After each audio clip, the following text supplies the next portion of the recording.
Ballistics evidence shows that the shooter in the white Cadillac fired 1 bullet into the rear door, 5 bullets into the front passenger door, several through the front passenger window, and 1 into the windshield.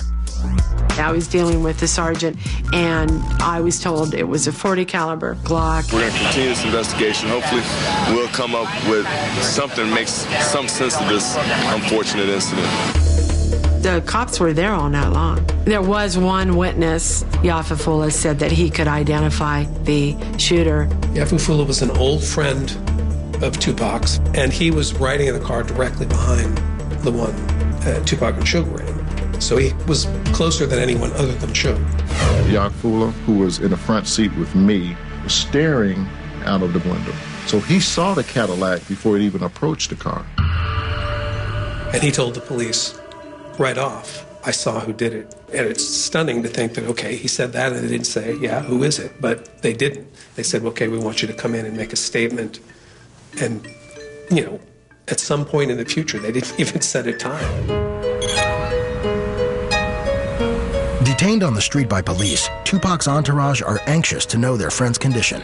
They had us sitting out on the Vegas Strip for about 2 hours, and they just let us go. Everybody went to the hospital.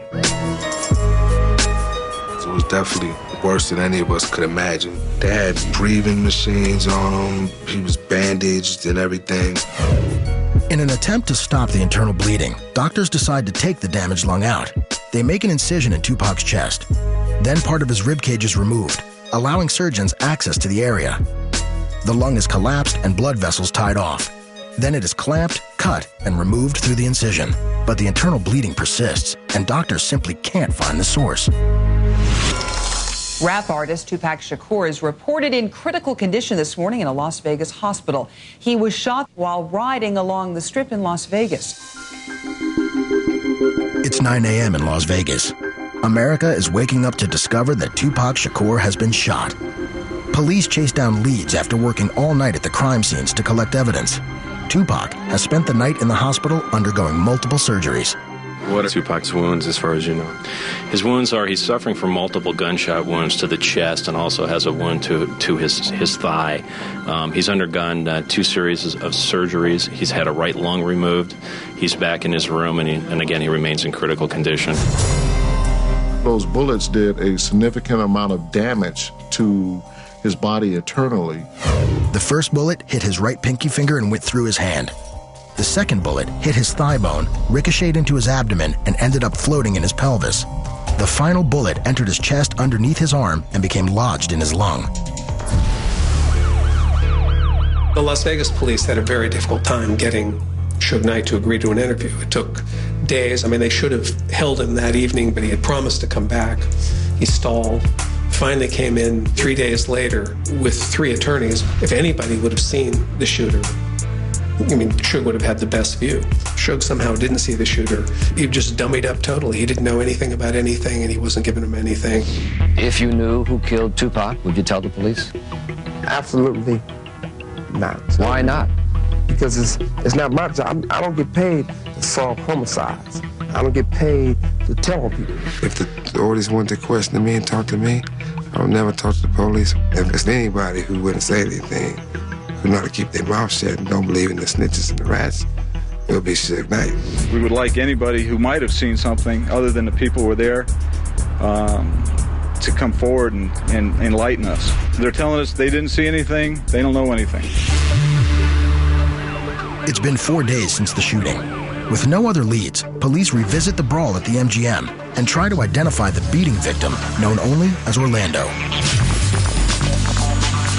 Suspecting the fight could be related to Suge's gang ties on his home turf of Compton, California, Las Vegas police contact authorities in Compton. The Las Vegas Metropolitan Police Department reached out to Compton Police and said, hey, we could use help. We want you to ID this guy. My partner, Tim Brannon, was asked by Las Vegas PD to go there and help identify the subjects involved in the beatdown. Then they showed him the tape, and he immediately recognized Orlando Anderson as the guy that was beat down during the incident. This guy was from Compton, a Southside Crip.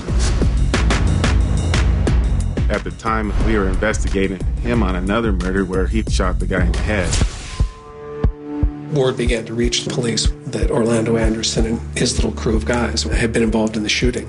Orlando Anderson, he's a ruthless killer, and that's the type of guy that they were dealing with out there in Vegas, but I don't think they had any idea of that at the time. It was the 6th day. Had lost a lot of blood. They couldn't stop the bleeding internally from that chest injury. They had done 2 surgeries to go in and try to stop the bleeding, and then it would start up again. And that second surgery, they couldn't stop it completely. I was sitting outside the room. This is his mother, Afeni. She sat there, and there was just like an uncomfortable silence, and then she put her hand on my knee. She put her hand on my knee, and she patted it and said, "It's gonna be okay, Frank. It's gonna be okay." And that's all she said to me. And I started crying. That was it. And then he died, September the 13th. At 4:03 this afternoon, Tupac Shakur was pronounced dead. I was definitely crushed, and my whole world was lost. It was a major loss. You know, it wasn't just a friend, it was my little brother.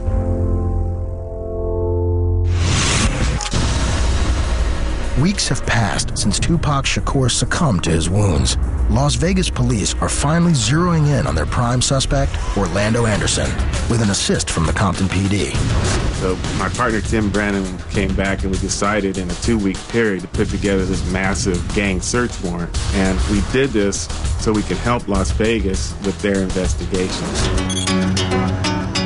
So Las Vegas police went down to Compton. One of the detectives on the case actually talked to Orlando Anderson. Orlando Anderson, he wouldn't say anything about Tupac's murder. I don't know anything about that. No, I was not involved. I mean, I'm like a victim.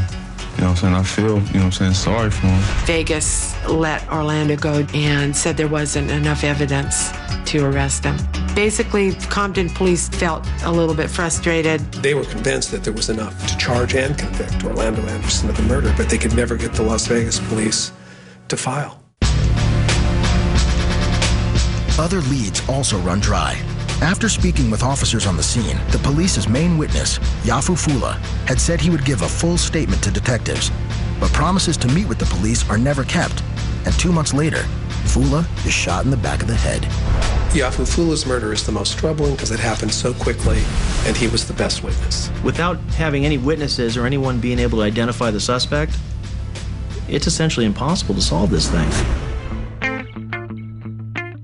For 2 years, Las Vegas police struggled to crack the Tupac case. Then, another setback. Their only legitimate suspect, Orlando Anderson, is murdered in an LA shooting, leaving them with virtually nothing.